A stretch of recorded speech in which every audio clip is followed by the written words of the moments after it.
semana, Deus falou comigo um assunto bem interessante. E aí, por várias vezes nessa semana, me veio à mente assim a seguinte frase: você sabe o dia de amanhã? E eu faço essa pergunta para você: você sabe o teu dia de amanhã? Não tem como saber, né? E essa frase ficou na minha cabeça um bom tempo essa semana.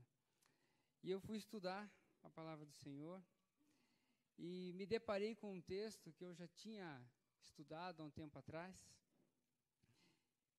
E aí essa pergunta começou a fazer sentido no meu coração.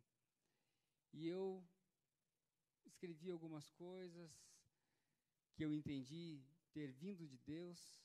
E nessa noite eu quero compartilhar com vocês. Primeiro eu quero fazer você pensar em algumas coisas bem simples.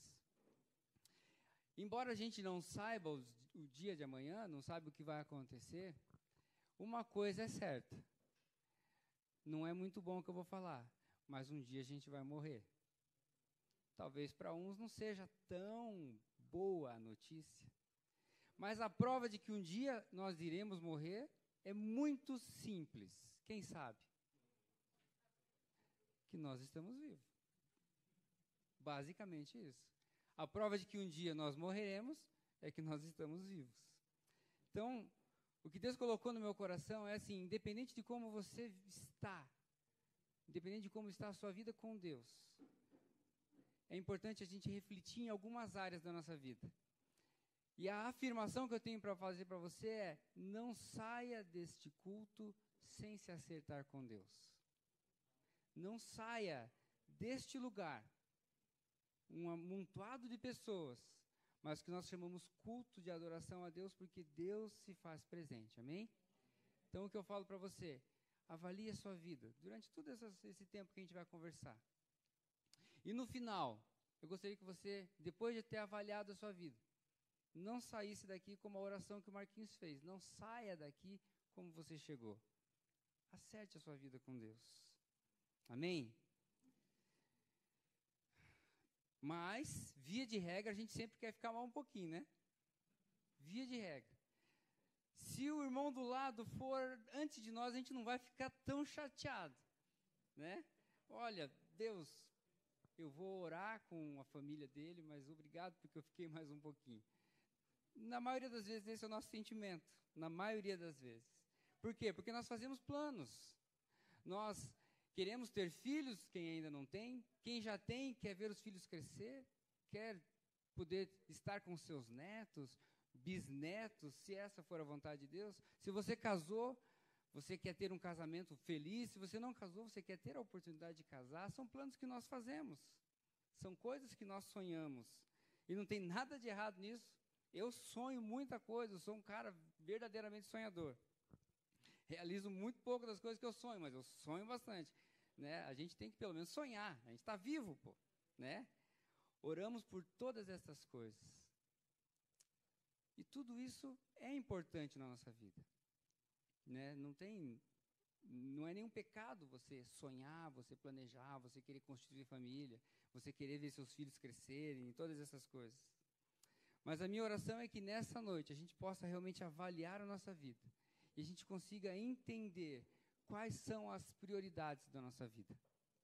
As prioridades. Por isso, o tema desse estudo de hoje é: qual é a sua prioridade? Qual a sua prioridade? O que sonda o seu coração? O que passa pelo seu coração? E o que fica no teu coração? O que só passa por você e o que cria raiz no teu coração? O que chama mais a tua atenção? Para onde que você olha mais? Qual a sua prioridade? Algumas coisas a gente pode para alinhar a nossa vida, a gente pode fazer para alinhar a nossa vida e a nossa caminhada com Cristo. Coisas até relativamente simples. Relativamente simples. Estou falando aqui de você planejar. Estou falando aqui de você se organizar. Possivelmente, possa falar aqui para 100% dos homens, né? Você chega no domingo à noite ou em algum momento você vai querer ver os gols da rodada. Você se organiza para aquilo, você pensa naquilo. Até quando o meu time perde, eu espero para ver os gols da rodada, porque vai que o meu time ganha no replay. A gente se organiza para isso. Né? Vai que dá certo. A gente se organiza para isso. Para as mulheres, os valores são outros, ainda que algumas também gostem de futebol, mas você, mulher, também se organiza para ter seu tempo de lazer, para assistir alguma coisa que você goste, fazer alguma coisa que você goste. Tanto ver os gols, quanto se organizar para alguma coisa que você goste. Onde é que está o pecado nisso? Não tem problema.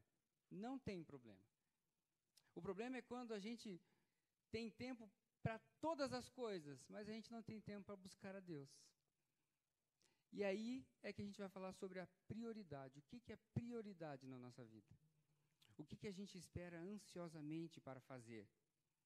Na presença de quem que a gente espera ansiosamente para estar? Com os nossos amigos, com a nossa família? Ou a gente anseia por um tempo gostoso na presença de Deus? Como eu falei, a minha expectativa é que durante essa nossa conversa, eu e você possamos refletir como que está a nossa vida. E ao final, possamos sim tomar uma decisão de alinhar a nossa vida com aquilo que é propósito de Deus. Amém? Como eu disse, não é pecado fazer essas coisas. O pecado é você priorizar isso e deixar Deus de lado. Por que eu estou falando isso? Porque aí eu volto para o texto que eu estava falando. Eu estava estudando sobre a vida do rei Ezequias. Se você já quiser abrir, abre a tua Bíblia em 2 Reis, capítulo 18. 2 Reis, capítulo 18. A gente vai ler do versículo 1 ao 7.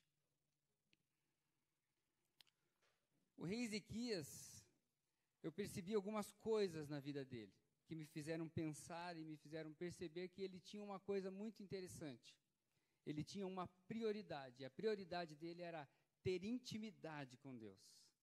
O rei Ezequias vivia para ter intimidade com Deus.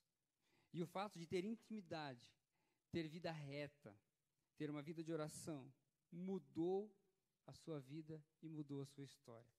2 Reis, capítulo 18, do versículo 1 ao 7, na minha versão diz assim: No terceiro ano do reinado de Oséias, filho de Elá, como rei de Israel, Ezequias, filho de Acás, se tornou rei de Judá. Quando isso aconteceu, Ezequias tinha 25 anos de idade. Ele governou por 29 anos em Jerusalém. Sua mãe se chamava Abiá, e era filha de Zacarias. Seguindo o exemplo de seu antepassado, o rei Davi, Ezequias fez aquilo que agrada a Deus, o Senhor. Ele destruiu os lugares pagãos de adoração, quebrou a coluna do deus Baal e derrubou os postes da deusa Aserá. Também fez em pedaços a cobra de bronze que Moisés havia feito e que era chamada de Neustã. Até aquela época, o povo de Israel queimava incenso em honra dela, da cobra. Ezequias confiou no Senhor, o Deus de Israel. Judá nunca teve um rei como ele, nem antes, nem depois daquela época. Ezequias ficou ligado com o Senhor e nunca desobedeceu a ele, mas guardou cuidadosamente todos os mandamentos que o Senhor Deus tinha dado a Moisés. Por isso, o Senhor estava com ele e ele teve sucesso em tudo que fez. Vamos orar mais uma vez? Senhor nosso Deus e Pai, obrigado, Jesus, pela Tua palavra que foi lida. E nessa noite, ó Pai, nós pedimos que o Senhor possa revelar a Tua vontade em nossas vidas. E que essa palavra possa ser, sim, aplicada em nossas vidas, ó Pai, de maneira que possamos ser novamente impactados pela Tua presença. E o poder da Tua palavra possa ser transformador na minha vida e na vida dos meus irmãos. E é em Teu nome santo que eu oro. Amém. Amém. Ao longo da história bíblica, a gente vai reconhecer que Deus respondeu várias orações dos seus filhos, dos seus profetas, respondeu várias. E se você pegar a Bíblia, você vai confirmar isso que eu estou falando. Deus respondeu várias orações. E estudando a palavra de Deus, a gente vai entender e reconhecer que o nosso Deus é o mesmo ontem, hoje e ele será eternamente. Então, se ele atendia às orações dos seus filhos, às orações dos corações que clamavam por ele, ele ainda o faz hoje. Você crê nisso? Ezequias era uma pessoa que ele tinha tudo para ter dado errado na vida. O pai dele se chamava Acás. E a história, a Bíblia vai dizer que ele era um rei totalmente cruel, extremamente cruel e idólatra. E ele cresceu nesse ambiente de crueldade e de idolatria profunda. Mas é curioso a gente entender dois significados na história deste rei. A mãe dele se chamava Abiá, ou Abia, que quer dizer Deus é pai. E o seu avô, pai dela, se chamava Zacarias. Zacarias quer dizer o Senhor lembra. Então, embora ele tenha sido criado num ambiente onde o seu pai era uma pessoa idólatra, má, como diz a palavra de Deus, eu entendo que as experiências vividas a partir do lado da mãe, que possivelmente tinha no seu passado experiências com Deus, permitiu com que, a partir da vida dela, seu filho tivesse recebido uma porção daquilo que vinha de Deus. E talvez fosse já providência divina que ele fosse instruído, ainda que criança, por parte da mãe, a ser preparado para um reinado que ele teria no futuro. E aí ele já tinha o seu coração moldado e trabalhado pelo poder e pela presença do Espírito Santo que vinha com a família da sua mãe. Mesmo o pai dele sendo mau, a sua mãe conseguiu dar ensinamentos que a gente pode chamar de ensinamentos bíblicos, ensinamentos cristãos, para aquele rapaz, ou para aquele menino que se tornou rei. Com base nesta experiência, se você conhece alguém, ou de repente você vive isso, a experiência de você ser a única pessoa temente a Deus na sua casa, esse aqui é um exemplo de que você não pode desistir. Você tem que perseverar. A palavra de Deus vai dizer que o pai era uma pessoa má, mas a mãe era uma pessoa temente a Deus. A porção que ela tinha foi suficiente para instruir aquele menino. Então, se você vive isso, ou sabe de alguém que vive dessa forma, o pai ou a mãe não estão no centro da vontade de Deus, leve essa palavra de conforto para ela e de esperança para essa pessoa. Deus pode usar você para que a sua próxima geração seja abençoadora, em nome de Jesus. Essa é uma palavra que eu aprendo com essa passagem. Uma mulher que conseguiu. E olha que naquela época uma mulher não tinha voz dentro de casa, mas mesmo assim, o Espírito Santo permitiu que ela pudesse ensinar seu filho. E o seu filho foi quem foi, e a gente está falando sobre ele nessa noite. Amém? Ainda assim, por razões que nós desconhecemos, o filho do... E a história vai dizer que a casa, inclusive, era ateu. Então, a gente vai entender que o filho do ateu Acás recebeu o nome de Ezequias, que significa Deus é a minha força.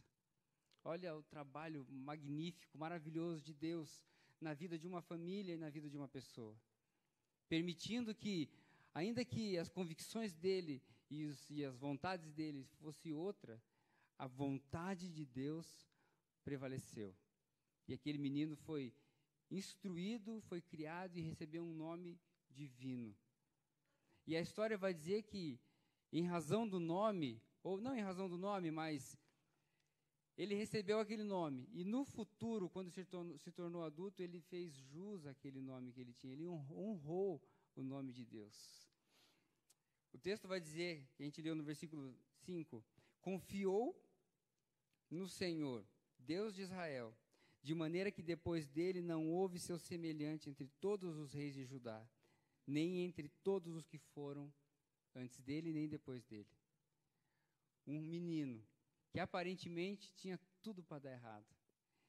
E você talvez conheça alguém que tem essa história, vive numa casa onde tem tudo para dar errado. Esse menino não tem futuro, essa menina não tem futuro. Talvez você, quando era criança, ouviu isso de alguém muito próximo. Mas, em nome de Jesus, quem determina o seu futuro é Deus. Amém? Outra peculiaridade interessante que a gente encontra na vida de Ezequias é que quando, num determinado momento da sua vida, quando ele clamou pela presença de Deus, Deus acrescentou 15 anos de vida a ele. 15 anos ele acrescentou. Ele chorou, ele falou com Deus, e Deus acrescentou a ele 15 anos. Eu fico me perguntando, se eu pedir para Deus para ficar mais um dia, será que Ele deixa? Se você pedir para Deus, será que Ele deixa a gente ficar mais um dia? Ezequias, ele permitiu que ficasse mais 15 anos. Foi o propósito dele.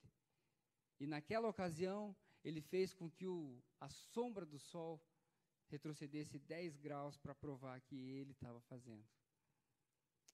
Durante toda a vida dele, ele teve a presença viva, a presença real de Deus, porque em todo tempo ele buscava intimidade com Deus. Em todo tempo, isto era prioridade na vida dele. Intimidade com Deus.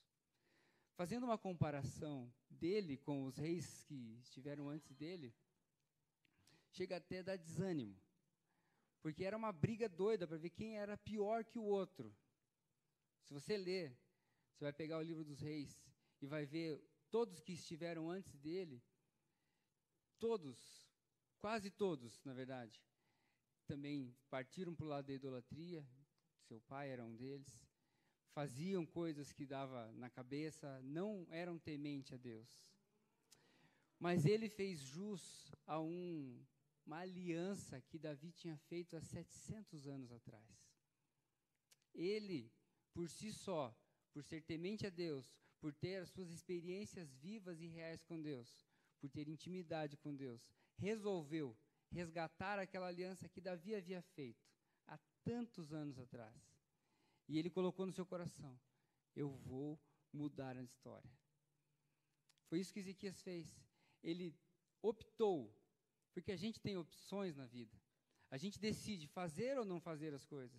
E nesse momento da vida dele, Ezequias optou por mudar a história. No entanto, Deus permaneceu fiel a essa aliança. Mesmo aqueles reis que antecederam a ele, tendo sido maus, Deus permaneceu fiel e esperou o momento em que fosse reafirmada aquela aliança com a pessoa de Ezequias. E a palavra de Deus vai dizer que ele resolveu renovar a aliança. E entre alguns atos que faziam parte dessa renovação da aliança com Deus, a gente vai ver que ele destruiu uma serpente chamada de Neustã. Neustã, em hebraico, quer dizer pedaço de bronze. Pedaço de bronze. Mas, o que era esse negócio?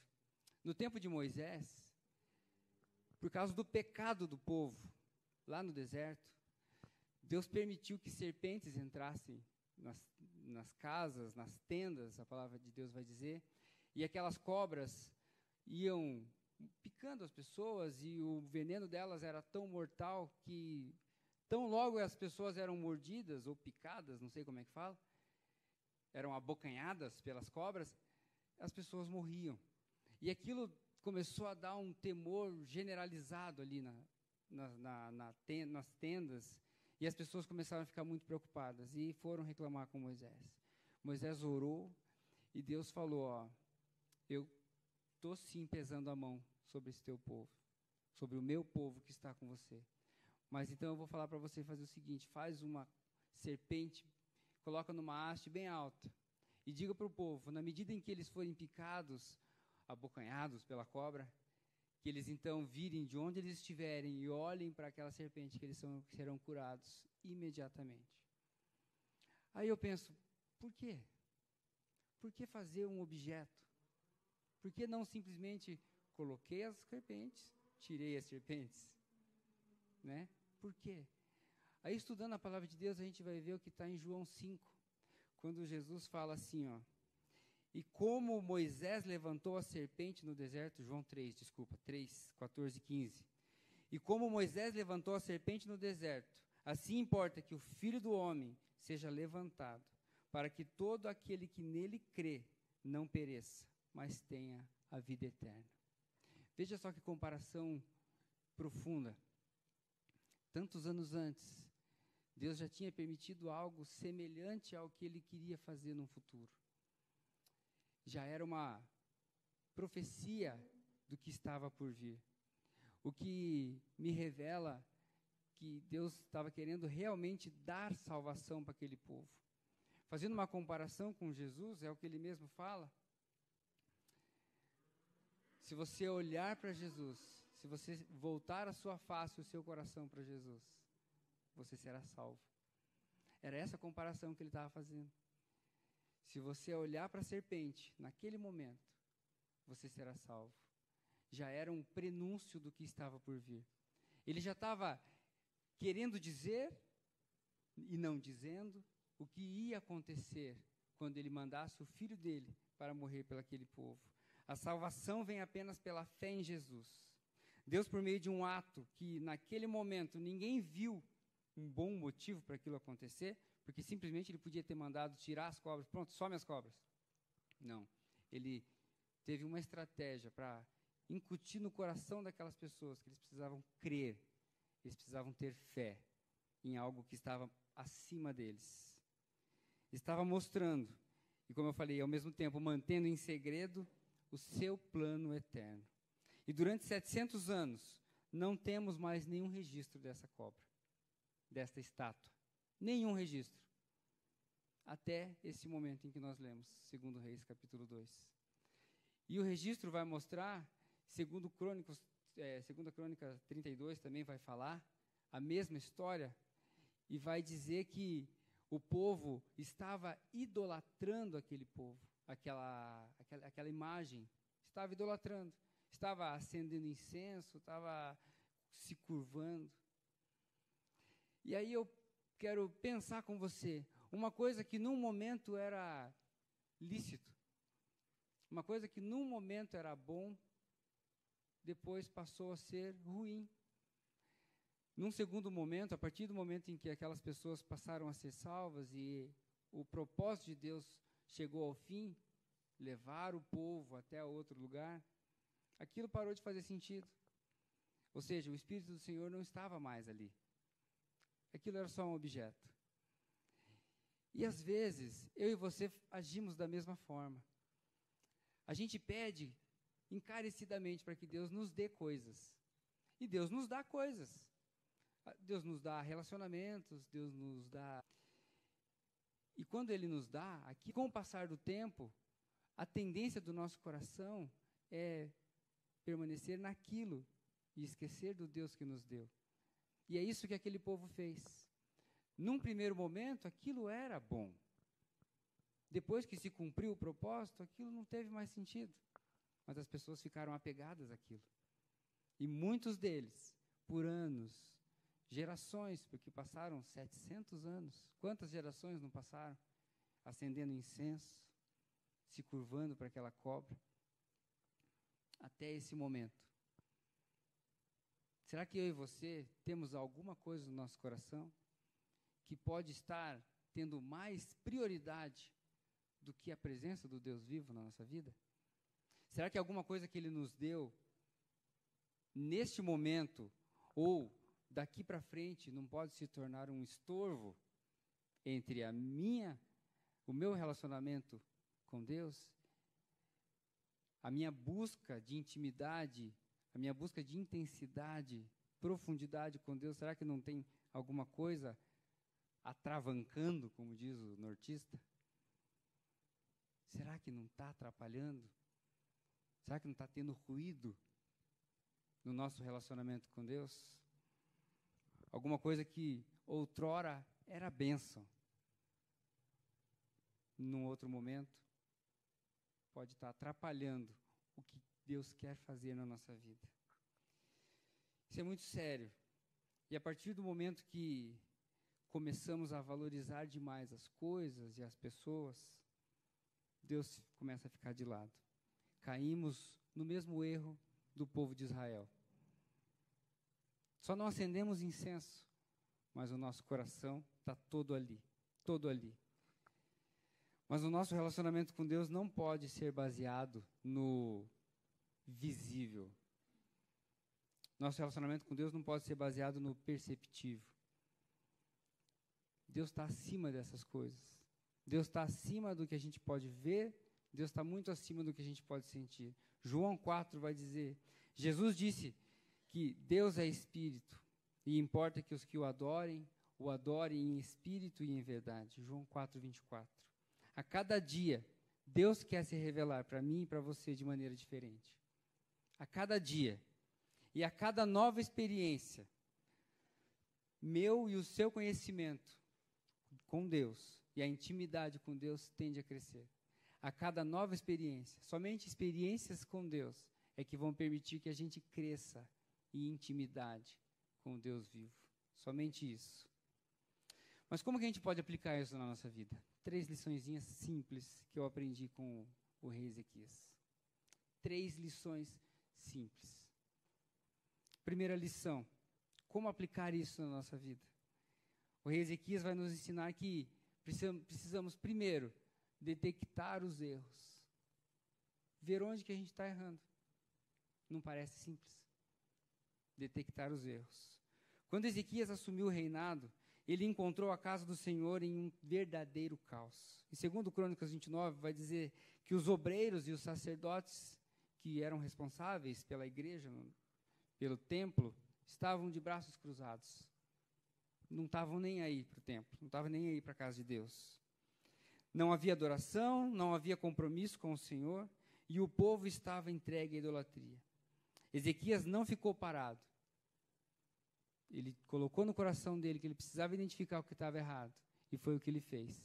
Ele saiu para identificar onde era o erro. Nós vivemos dias difíceis, né? Vivemos dias difíceis.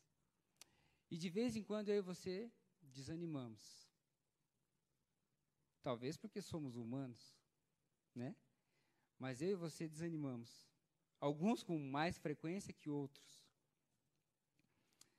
Mas quando essas coisas começam a acontecer, é preciso detectar onde que a gente pode estar errando. Onde que a gente pode estar pecando, que o nosso coração começa a ficar pesado. Que o nosso coração começa a ficar desesperançoso. E a gente está estudando isso há 2 semanas. Se você participa de uma célula, ou se você esteve nos cultos de domingo passado e no outro, o pastor Pascoal começou a falar uma série de mensagens sobre os que perdem a esperança, os que perderam a esperança. E a gente está aprendendo muito com pessoas que perderam a esperança. E através das vitórias e dos medos e das tribulações que eles viveram, nós podemos aprender preciosas coisas para a nossa vida hoje.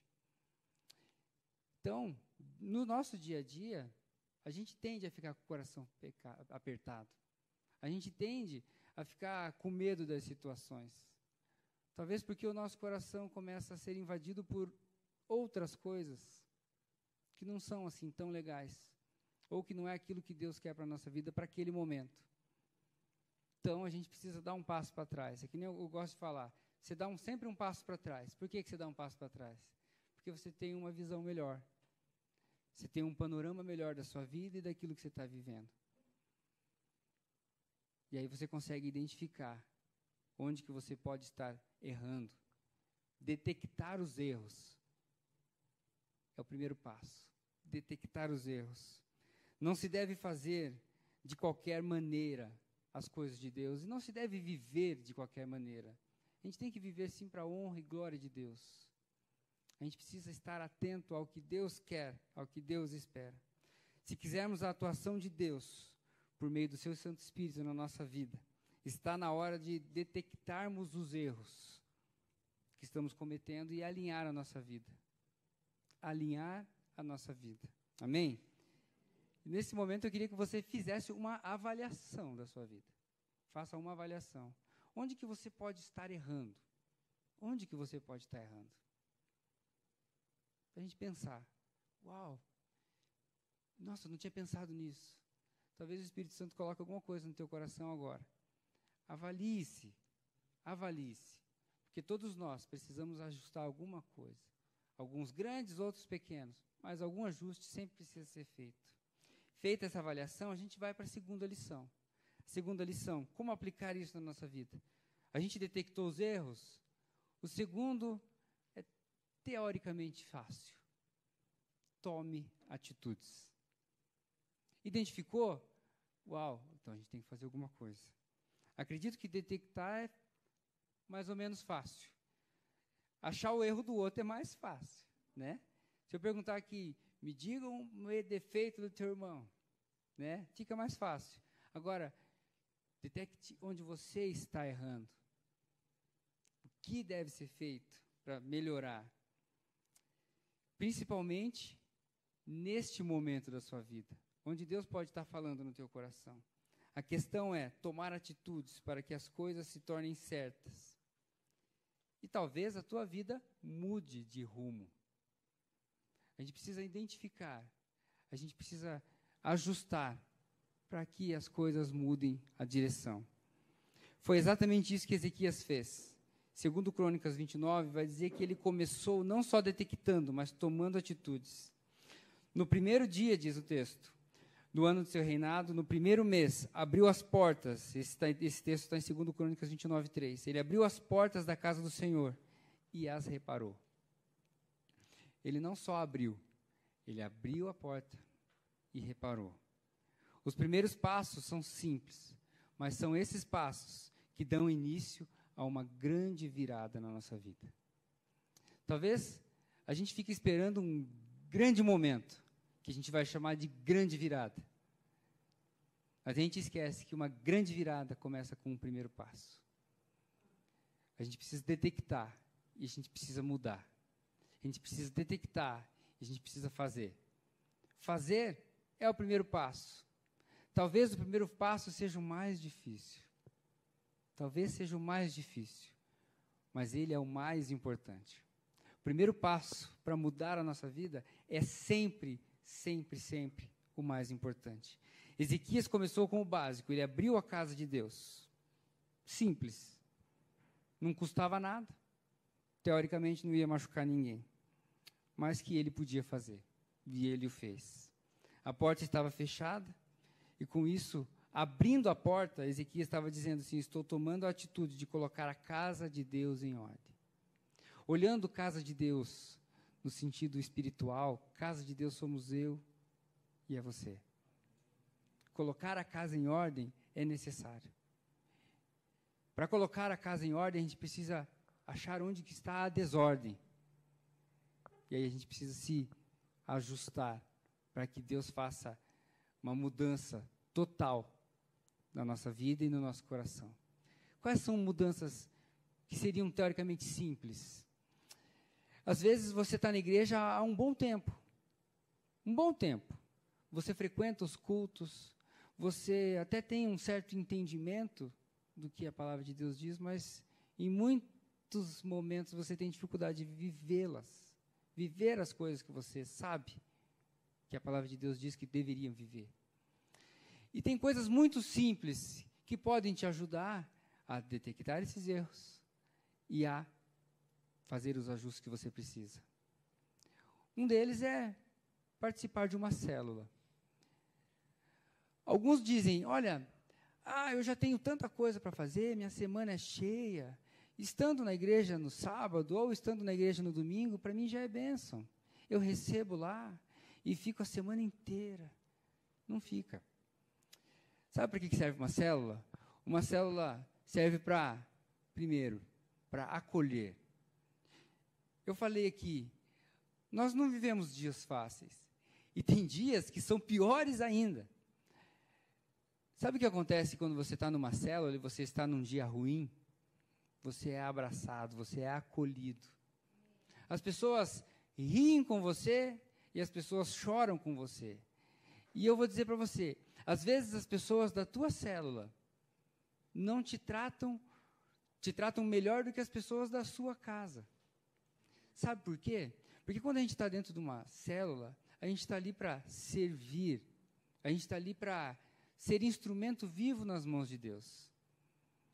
É um tempo de comunhão, a gente tem tempo de adoração, a gente é visitado pela presença do Espírito Santo, e a nossa vida é inundada por aquilo que Ele quer fazer. Ah, mas isso acontece no culto de vez em quando. Tá bom. Você vai viver de culto em culto? A palavra de Deus diz que a gente tem que estar juntos. A palavra de Deus diz que a gente tem que viver em unidade. Fazendo, crendo, falando, olhando na mesma direção. A nossa igreja é uma igreja que ela vive células. Por isso que a gente fala bastante de células. Então, uma forma de você ajustar as coisas, talvez você esteja tendo dificuldade de caminhar sozinho. Numa célula você pode ter discipulado, alguém que vai caminhar com você. Ah, eu já sou batizado, não convém fazer discipulado. Tem um outro negócio que a gente chama mentoria. É a mesma coisa. São duas pessoas que já têm caminhada com Cristo, já têm uma experiência, mas a palavra de Deus diz que é melhor ser dois do que um. Isso não serve só para casamento. Isso serve para que eu e você possamos ter alguém para falar, alguém para chorar. Às vezes eu preciso de um homem para conversar, porque às vezes a minha esposa não entende algumas coisas, que é de homem. Às vezes eu preciso de um irmão, fala assim, meu irmão, preciso te falar umas coisas, vamos orar? Você me ajuda a orar? E às vezes a mulher precisa da mesma coisa. Na célula a gente tem tudo isso, na célula a gente tem pastoreio. Sabe o que é pastoreio? Pastoreio é alguém que caminha com você, alguém que te instrui, alguém que ora pela tua vida, é sim responsável espiritualmente pela tua vida, mas é alguém que você pode abrir o seu coração. E a palavra de Deus nos inspira a... Eu e as minhas palavras que somem, como todo sábado. A palavra de Deus, ela nos inspira a... Não vai falar. Assim, quando você... Eu vou tentar lembrar. Aleluia! Você precisa prestar conta da sua vida para alguém. É essa. Amém. Quando você tem um pastor na sua vida, seja ele o seu líder de célula, seja ele o pastor do ministério que você frequenta, a Bíblia nos inspira a prestar conta da nossa vida. Isso é bíblico. Isso não é do homem. Então, se você está num ambiente de célula, você tem tudo isso. Se você está num ambiente de célula, você consegue detectar os erros. E se você não conseguir mudar, você vai ter muita gente para te ajudar. Viu como é? Teoricamente simples. Então, eu te faço um convite. Se você não participa de uma célula, e em muitos momentos você se sente sozinho, eu quero dizer para você, você não precisa ficar sozinho. A nossa igreja, o nosso ministério, está com as portas abertas para receber você, caminhar com você, orar com você, chorar com você se for necessário, mas a gente quer rir muito quando a gente estiver junto. Células, faça parte. Amém? Podemos também organizar a nossa vida de modo que priorizamos a busca por Deus. Priorizamos crescimento espiritual. Se você detectou que falta a presença de Deus na sua vida, a forma de você mudar isso é você priorizar tempo na presença de Deus. É você se organizar para... Eu só consigo 10 minutos. Que sejam os melhores 10 minutos que você possa ter na presença de Deus. Eu só consigo de manhã. Aproveita cada segundo. Eu só consigo à noite, da mesma forma. Mas se você colocar na tua rotina tempo, intensidade, Deus vai mudar a tua vida, Deus vai mudar a tua agenda. E quando você vê, aquilo está automático na tua vida. Você começa a ter intimidade com Deus. Você começa a se aprofundar naquilo que Ele quer fazer na tua vida. A voz de Deus começa a ficar mais perceptível. perceptível. Você começa a ouvir. Tem gente que fala assim, eu não consigo ouvir a voz de Deus. Às vezes a gente precisa ficar quietinho, na presença de Deus, para ouvir a sua voz. E não é quietinho, silêncio. É quietinho no coração. Às vezes a gente está quieto, mas nosso coração está gritando. O que grita no teu coração? O que está gritando dentro do teu coração e da tua alma? Enquanto a tua alma estiver gritando com outras coisas, você não vai conseguir ouvir a voz de Deus. Porque Deus, Ele está ali falando com você. A Bíblia vai nos ensinar que Deus é a pessoa mais gentil que existe. Ele não vai derrubar a porta, Ele não vai gritar com você. Ele vai ficar esperando você estar disposto a ouvir a voz dEle. E Ele está ali. Ele fala com você. Se você não ouve, procure entender qual é o som que está dentro do teu coração. São essas as coisas que nós precisamos identificar. Intimidade com Deus só vem com constância. A gente só vai conseguir intimidade com Deus se formos constantes, se não desistirmos, buscarmos Ele em todo o tempo. E a terceira e última lição, como a gente pode aplicar isso na nossa vida? Mais uma vez, a gente aprende com o rei Ezequias. Terceira lição, fazendo o que é reto, fazendo o que é bom, o que é reto e o que é verdadeiro. Ezequias foi um rei notável e recebeu o favor de Deus.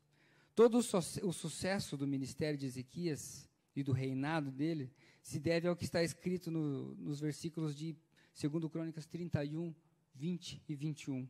Diz assim, e assim fez Ezequias em todo Judá, e fez o que era bom, fez o que era reto, fez o que era verdadeiro perante o Senhor, seu Deus. E toda a obra que começou no serviço da casa de Deus, e na lei e nos mandamentos para buscar a Deus, ele a fez com todo o seu coração e ele prosperou. Terceira lição. Façamos o que é reto, façamos o que é verdadeiro, façamos o que é bom. A gente precisa detectar os erros, a gente precisa ajustar. E uma forma de ajustar é estar na casa de Deus, buscando a presença dEle, e fazendo o que é reto, fazendo o que é bom, e fazendo o que é verdadeiro. Fazer de todo o coração, conforme a vontade de Deus, é o caminho para qualquer pessoa. Se eu e você queremos alcançar algo profundo com Deus, nós precisamos fazer de todo o nosso coração. Só assim a gente vai ter uma caminhada sólida, só assim a gente tem uma caminhada frutífera com Deus. E esse era o segredo de Ezequias. Esse era o segredo dele. Ele fazia com amor, fazia com dedicação. Não era pesado para ele, nunca foi obrigação. Se vamos avaliar a nossa vida e ajustar coisas para que eu e você possamos ter intimidade com Deus, isso não pode ser pesado para a gente. A gente não pode encarar isso como obrigação. Nós temos que fazer isso com amor e por amor. Amém? 3 lições fáceis. 3 lições simples, mas que dá para fazer. Detectar os erros, tomar atitudes, fazer o que é bom, fazer o que é reto, fazer o que é verdadeiro, sempre buscando a presença de Deus. Amém? Eu vou pedir para a banda vir para frente. A gente está se encaminhando para o final do culto. A gente tem a vigília hoje ainda. Mais uma vez, você é o nosso convidado. Mas nesse tempo eu queria te fazer pensar em tudo que a gente falou. Pensar nessas coisas, talvez avaliar. Lembra que eu falei no começo? Avalie a sua vida. Identifique o momento que você vive, as coisas que estão no teu coração, as coisas que estão na sua vida. A forma como você encara as coisas, a forma como você realiza as coisas, a dificuldade que você tem ou não de ouvir a voz de Deus, ou talvez de identificar se é dele que está vindo, ou se é alguma coisa que está gritando no teu coração, que você não consegue identificar. Servir a Deus vai muito além do que os acontecimentos da vida. vai muito além do que os acontecimentos. É preciso fazer mudanças que sejam para louvor, para a glória e para a honra de Deus. Renovar a aliança com o Senhor. É isso que a gente precisa fazer. Sempre, sempre estar renovando a nossa aliança com Deus. Um dia, Ele fez morada no nosso coração. Um dia entendemos aquilo que achamos que fosse Deus falando conosco. E talvez já tenhamos até entregue a nossa vida para Ele.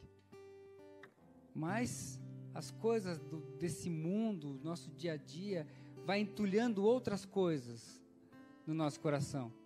E a gente vai tendo dificuldade de discernir o que passa a ser prioridade na nossa vida.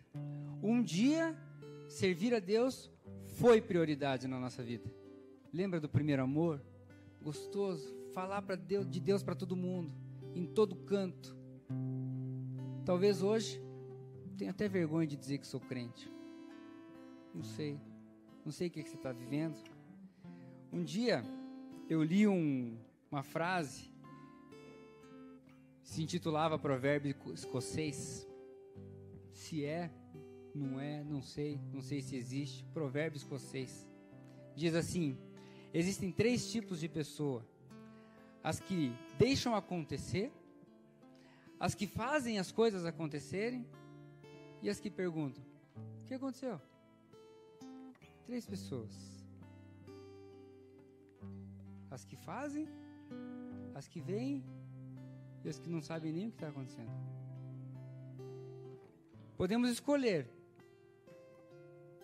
a partir desse provérbio escocês, qual que é a tua realidade? Qual que é o momento que você está vivendo? Você está olhando as coisas acontecerem? Você está fazendo alguma coisa acontecer? Ou você não sabe nem o que está acontecendo? Qual que é o momento de vida que você está vivendo? Como que está o seu coração nessa noite? Um dia eu ouvi uma ilustração também e gostei demais. A ilustração dizia assim: durante a nossa vida, durante toda a nossa vida, nós construímos pontes. Toda a vida. Por onde nós passamos, nós construímos uma ponte. Todos os lugares que nós vamos, alguma ponte a gente está construindo. Mas aí fica uma pergunta para mim: onde as pontes que nós estamos construindo vão dar? A ponte que nós estamos construindo vai levar alguém onde? Será que são coisas boas? Será que é uma ponte sólida que está levando alguém, ou a hora que se alguém estiver na metade da ponte, aquela ponte vai desabar? Durante a vida, construímos pontes. Em que direção estamos construindo essas pontes? Quem a gente quer que passe pelas pontes da vida que nós estamos construindo? Quais as conexões que a gente está deixando para as próximas gerações? É importante a gente pensar que Deus nos deu vida. Porque se estamos aqui hoje, é porque eu e você recebemos o dom da vida. Amém? O que temos feito com a vida que Deus nos deu? Será que Deus tem se agradado da forma como eu e você temos administrado a vida que Ele nos deu? Construindo pontes. Como são as pontes que estamos construindo? Hoje temos a oportunidade de realinhar as nossas prioridades. Qual é a sua prioridade? É o título desse sermão. Qual é a minha prioridade? O que eu tenho buscado? O que enche o meu coração? De acordo com o provérbio escocês, Ezequias fez acontecer para a glória de Deus. Ele fez, ele escolheu. E eu falo para você nessa noite: escolha fazer parte daquilo que Deus quer fazer através da sua vida. Que o legado que você esteja deixando, porque essa altura da nossa vida, nós já estamos deixando um legado.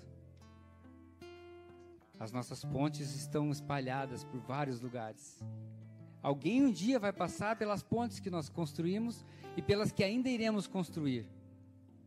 O que elas vão aprender caminhando pelas pontes que nós construímos? Precisamos priorizar, ter vida e intimidade com Deus. Um dia eu ouvi o testemunho de uma esposa de um pastor que ela, já falei aqui acho que umas 2 vezes no culto, e eu vou encerrar com esse exemplo. Ela disse que ela estava dormindo e sonhou que ela tinha morrido. E ela ia para o céu.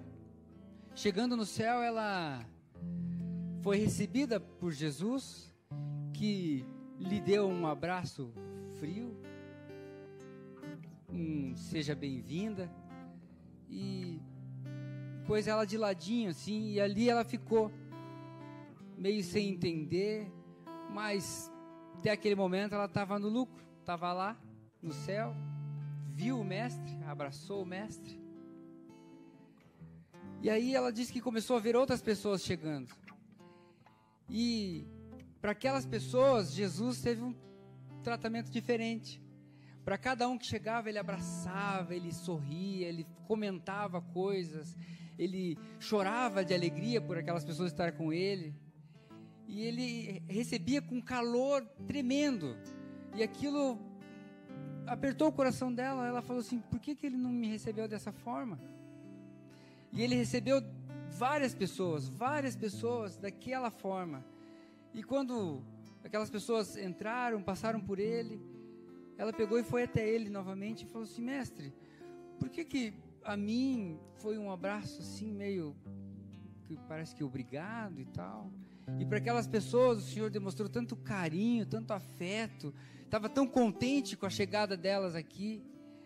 E Jesus falou para ela assim, é simples, com elas eu tinha intimidade, elas falavam comigo todos os dias, elas buscavam a minha presença em todo o tempo, e em todo o tempo elas interagiam comigo. Já com você era meio que na obrigação, a gente não tem assunto. E ela acordou no meio desse diálogo. E é um sonho, uma experiência que ela viveu, mas que me ensina muito. Como que eu quero ser recebido pelo mestre? De uma forma obrigada? Ou de uma forma calorosa? Que bom que você veio, meu filho, eu estava esperando por você. Qual é a tua prioridade? Como que você tem enxergado a sua vida com Deus? Como que você tem buscado? O que você almeja? Ou aquilo que você tem vivido já é o suficiente para você? Eu sei que é uma pergunta bem ampla, então eu vou pedir para todo mundo ficar de pé. Porque eu, inclusive, já estou de pé aqui porque eu preciso, todos os dias, olhar para Cristo e falar assim, me ajude a priorizar o que é importante na minha vida. Porque, dia após dia, a gente abre brechas no nosso coração e o mundo joga muita sujeira. E muitas vezes aquelas sujeiras começam a falar, a ter ruídos entre a minha comunicação, na minha comunicação entre mim e Deus. Eu quero que Ele me ouça em qualquer momento, mas eu também quero ouvir a voz dEle em todo o tempo. Qual a sua prioridade? Avalie a sua vida. E mais uma vez eu repito, não para ser cansativo, mas para ficar gravado na nossa cabeça e no nosso coração. Não saia daqui como você entrou. Avalie a sua vida e identifique na sua vida o que precisa ser mudado. Tenha coragem, dê o primeiro passo. Se arrume a sua vida diante de Deus, porque Deus quer fazer grandes coisas na sua vida.